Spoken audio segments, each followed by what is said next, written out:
Bab 151, pagi setelah. Diunggah oleh baca suara. Saya mengangkat pedang latihan darurat saya, sepotong kayu yang diukir kasar yang dibungkus dengan handuk. Saat aku menghitung di kepalaku dengan setiap ayunan ke bawah, suara lembut mengguncangku keluar dari trans. Abu-abu, sudah waktunya untuk sarapan. Petik 2.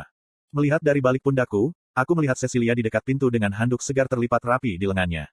Oh, terima kasih. Saat aku berjalan, Cecilia memberiku handuk. Aku masih harus membantu menyiapkan meja, dia mengumumkan sebelum dia berjalan cepat.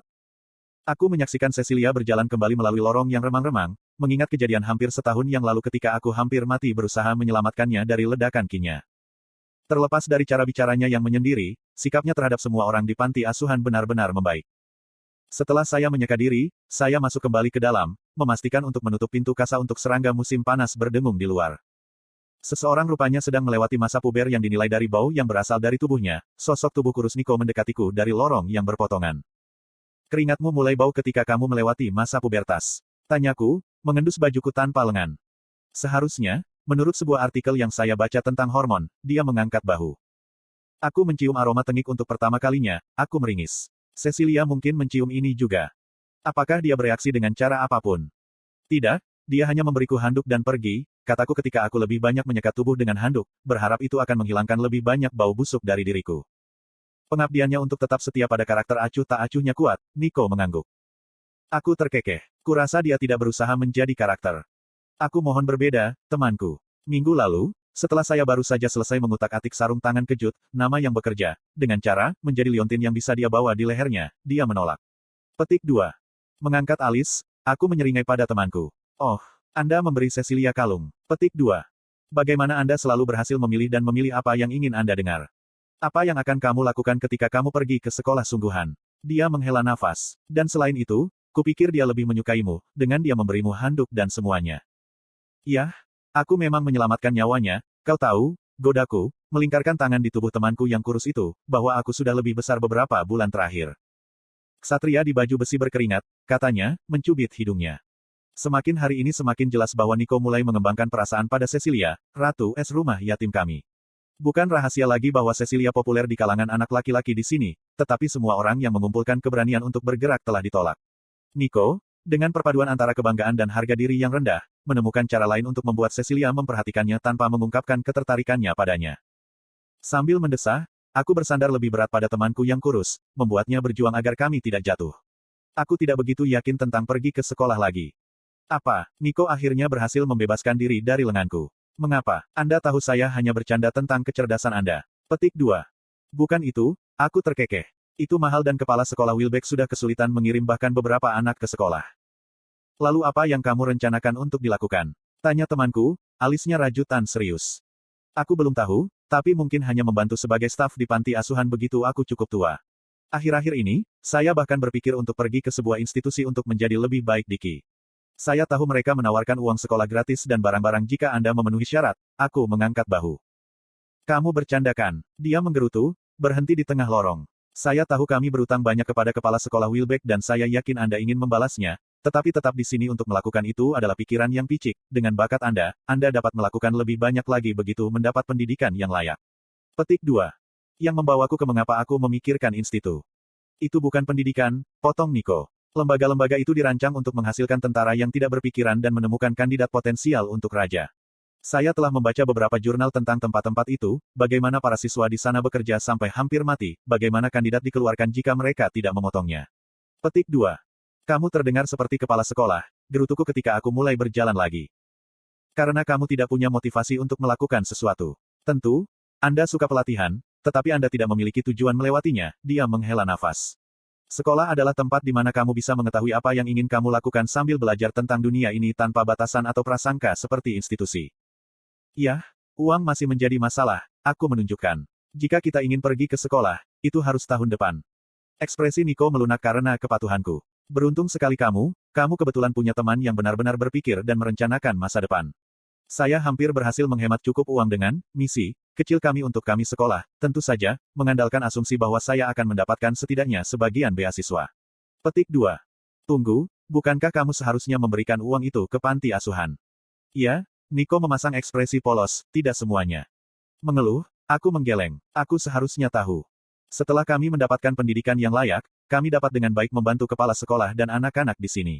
Saya jamin akan lebih baik untuk panti asuhan seperti itu. Teman saya menepuk punggung saya. Ayolah, mari kita pergi ke ruang makan sebelum makanan kita menjadi dingin. Petik 2. Mengapa tidak menghemat cukup uang untuk membawa Cecilia ke sekolah bersama kami juga? Aku menggoda untuk terakhir kalinya saat aku mengikuti Nico menyusuri lorong. Kancingkan, aku bilang aku tidak tertarik padanya. Dia balas, menolak menatap mataku. Arthur Lewin's point of view.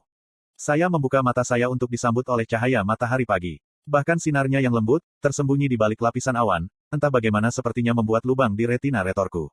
Rasa sakit di tengkorak saya berdenyut secara berirama, pengingat akan gelas, jika bukan botol, alkohol yang saya konsumsi selama sisa malam itu. Sambil menyipit, aku berusaha bangkit tetapi segera mundur kembali ke balik jubah wolku yang telah aku gunakan sebagai selimut, mengeluarkan erangan sakit-sakitan melalui mulut keringku, lengket dengan air liur kental. Tiba-tiba jubah saya, satu-satunya yang melindungi saya dari dunia luar, direnggut dari saya. Anda membaca di https://rednovelfullonline.com. Pagi, Jenderal, suara Vanessa yang akrab terdengar dari atas. Warna nada cerah dari suara mantan profesor saya biasanya mudah di telinga, tetapi melalui kekuatan alkohol, suaranya terdengar tajam dan kisi-kisi. Sebagai atasanmu, aku memerintahkanmu untuk melepaskan selimutku dan membiarkanku tidur, gumamku tidak sabar. Tidak bisa, kaulah yang memutuskan untuk mendorong pertemuan dengan Kapten Audir sampai pagi, katanya, sambil menarik tubuhku yang tidak mau.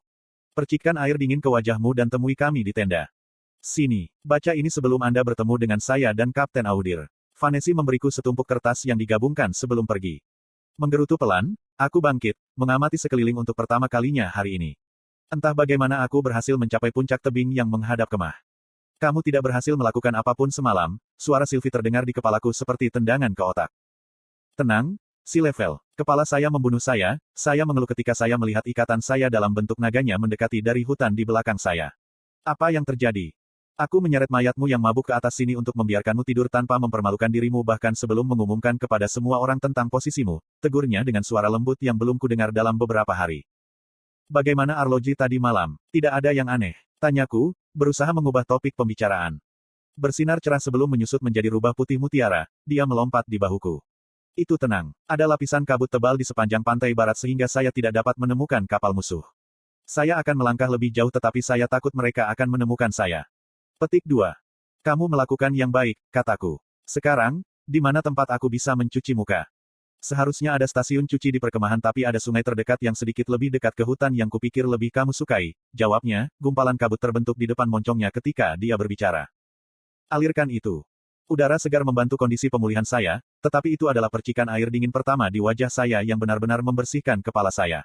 Aku berharap bisa membersihkan racun di otakku juga, tetapi aku setidaknya sudah dalam kondisi berfungsi penuh pada saat Sylvie dan aku tiba di depan tenda kapten. Melihat sekilas informasi di kertas-kertas yang diberikan Vanessa kepada saya mengintip untuk melihat penjaga yang akrab ditempatkan di luar tenda mantan profesor saya. Kamu, siapa namamu? Ini Mabel Esterfield, Tuan, maksud saya, Jenderal, katanya sambil menatap lurus ke depan dengan postur kaku.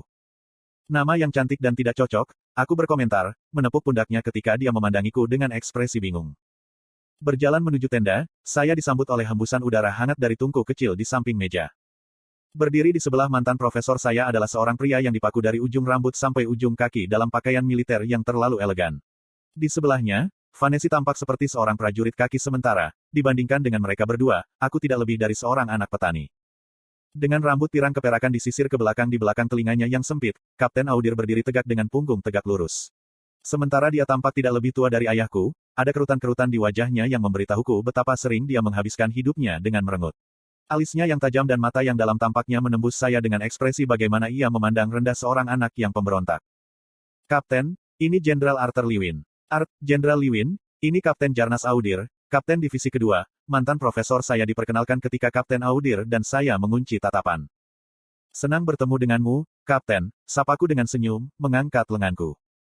Kapten Audir membalas gerakanku dan menjabat tanganku. Kesenangan adalah milikku, Jenderal, katanya sambil mendengus, segera beralih ke Vanessa. Kapten Glory, divisi saya telah membuat kemah di hutan dekat tebing. Akan lebih baik bagi kedua divisi kita untuk berkenalan sebelum kita menyatukan pasukan kita. Petik 2. Mantan profesorku menatapku dengan tidak nyaman sebelum menjawab sesama kaptennya. Saya setuju. Kami akan membutuhkan kedua divisi untuk terbiasa satu sama lain secepat mungkin. Jenderal Lewin, Menurut Anda apa cara terbaik untuk membagi pasukan kami jika terjadi serangan? Petik 2. Saya melihat kembali ke bawah pada bundel kertas yang diberikan kepada saya oleh Vanessa di pagi hari. Itu berisi angka-angka keras dari regu-regu di dalam setiap unit yang dikumpulkan oleh kepala-kepala untuk Kapten Audir untuk menjadi bagian dari divisinya. Saya sedang melihat-lihat jumlah penyihir dan prajurit ketika Kapten Audir berbicara. Mengintegrasikan divisi kita sehingga semua prajurit kita berbaris dan dalam posisi untuk menerima serangan dari pantai akan menjadi yang terbaik, katanya. Mantan profesor saya menggelengkan kepalanya. Kapten Audir, Jenderal Liwin dipercaya untuk bertanggung jawab mengawasi divisi kita sehingga akan lebih baik untuk. Jenderal Liwin bertanggung jawab, sebagai tombak, untuk memastikan divisi kita siap jika terjadi serangan, tetapi sebagai tombak besar, dia harus menyadari bahwa para kapten adalah yang paling berpengetahuan dari divisi mereka sendiri, potong Kapten Audir saat aku terus membaca bungkusan kecil kertas. Aku mendapat dorongan untuk menamparnya dengan ekorku, gerutu Sylvie, hampir membuatku tertawa. Setelah menyelesaikan membaca sepintas tentang divisi Kapten Audir, saya mengembalikan kertas-kertas itu kepada Vanessa. Sepertinya aku tidak dibutuhkan di sini. Aku akan makan saja. Petik 2. Jenderal Liwin. Vanessa memanggil dari belakang.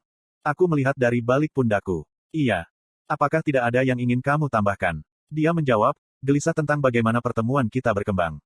Iya, jika kamu ingin 2 senku, aku akan mengatakan bahwa mengalokasikan 100% kekuatan ke satu posisi tidak pernah merupakan langkah yang bijaksana. Aku mengangkat bahu. Alis Kapten Audir berkedut saat ia berusaha menutupi rasa jijiknya. Jelas bahwa dia tidak terbiasa ditentang, lebih oleh seseorang yang lebih muda darinya. Kami adalah bentuk pertahanan terakhir di pantai barat kalau ada kapal Alakrian liar yang datang dari laut. Dari mana lagi mereka akan menyerang, Jenderal? Desisnya, menekankan gelarku seolah itu penghinaan. Kapten, saya mencoba bersikap sopan di sini, kataku, berbalik. Seperti yang kau katakan, Komandan Virion memintaku untuk berada di sini jika peristiwa terburuk terjadi di sini, jadi dari situlah aku berasal. Aku mengambil satu langkah lagi ke arahnya, sikap acuh tak acuhku menghilang. Namun, saya sarankan Anda untuk tidak membingungkan ketidakpedulian saya terhadap masalah ini dengan beberapa gagasan yang salah arah bahwa Anda memegang pemerintahan di sini. Memahami. Kapten Audir tanpa sadar mengambil langkah dariku, keringat menyelimuti sisi wajahnya yang cemberut. Dimengerti. Aku mengangguk. Baik, saya tidak pernah bermaksud memainkan peran langsung dalam keputusan yang Anda buat jadi saya akan menyerahkannya kepada Anda berdua. Petik 2. Namun, ketika aku berbalik dan bersiap untuk pergi, lolongan teriakan yang jauh menarik perhatianku. Kami bertiga saling bertukar pandang, kami semua bingung apa yang sedang terjadi.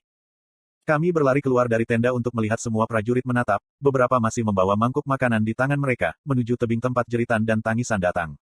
Semua orang berdiri diam dalam linglung, berusaha mencari tahu apa yang sedang terjadi, ketika sebuah benda lonjong terbang dari tepi tebing dan berguling ke bawah, mendarat di dekat kami.